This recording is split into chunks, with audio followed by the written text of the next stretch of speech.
Hi, this is John with Chest Freezer Cold Plunge, and in today's video we're going to talk about several things that are important to consider as you're planning to build your chest freezer cold plunge. Thinking about these things before you start will not only save you a lot of time and money, but it'll make the entire build go a lot more smoothly. So let's jump in. I'm going to give you some of the key details that get commonly asked or people wonder about. And if you want all of the information, if you want a step-by-step guide to help you figure out all of the details, I would encourage you to go pick up a copy of my book, The Ultimate Chest Freezer Cold Plunge DIY Guide. This has got more than 4 years worth of information of helping just countless hundreds of people build chest freezers across the globe. Best place to pick this up, you can find it on Amazon, but if you get it directly from my website, and the link is in the description below the video, you can have it as an instant PDF download and you can get started on this right away. So first of all, we want to think about your budget. What is your budget for this project? Do you have just $100 to work with? A few $100s? Do you have $1,000? $2,000? If you can figure that out in advance, that can really help you figure out how you're going to go about the cold plunge, because there's a lot of different ways to go about doing this. There are some very simple ways to get started, and there's also a lot of cool things that you can add to the process to make it a lot easier for you. So the first thing to consider is, if you have your budget, you kind of map out how much can you invest in this project.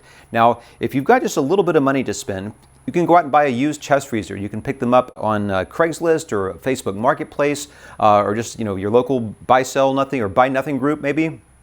And if you get a used chest freezer, realize that this is a short-term, most likely a short-term project, because you never know when they're going to die. You don't know how they've been treated, how they've been abused or not, and you never really know what you're going to get. Used chest freezers could die at any moment. And I've got like a whole used chest freezers buyer's guide. You can find that on my Facebook group, Chest Freezer Cold Plunge. Just join the group. It's in the files section, and we'll go over a list of all of the things to ask and to look for before you spend any money on a used chest freezer. And that's just going to help you save money and also a lot of your own time.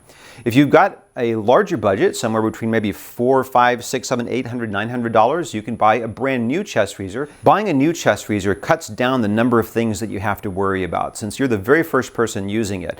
There are definitely some things to consider when you buy a new chest freezer, especially if you have it delivered, but if you have it in your budget, a new chest freezer is definitely the way to go.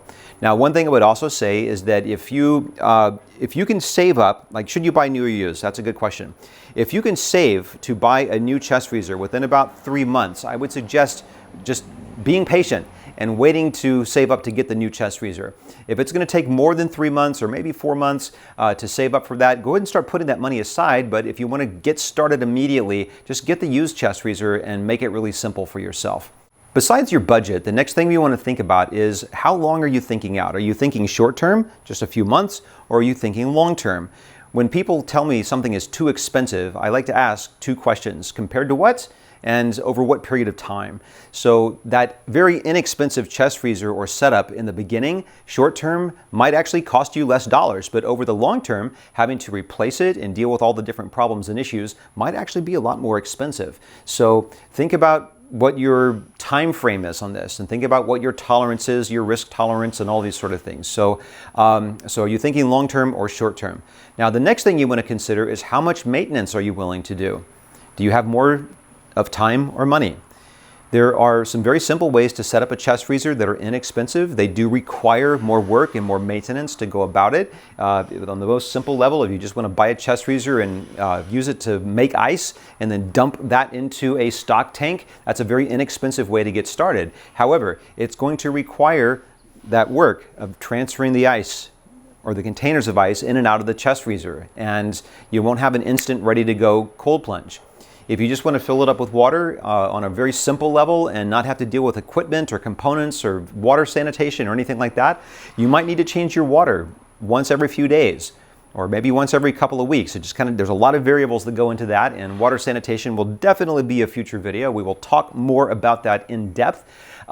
If you want to have cold water that's ready to go at a moment's notice, and you don't want to have to do a lot of maintenance or mess with chemicals or fiddle with that, if your time is more important to you, if your time is valuable to you, and you realize that, then having a more expensive setup with all of these other equipment and components that can go into it to keep your water clean, that's going to be worth it, absolutely worth it. So those are some of the top things to consider. If you have any questions or comments, please post them below. If you like this channel or if you find it to be helpful, let's help spread the word. Please like or subscribe.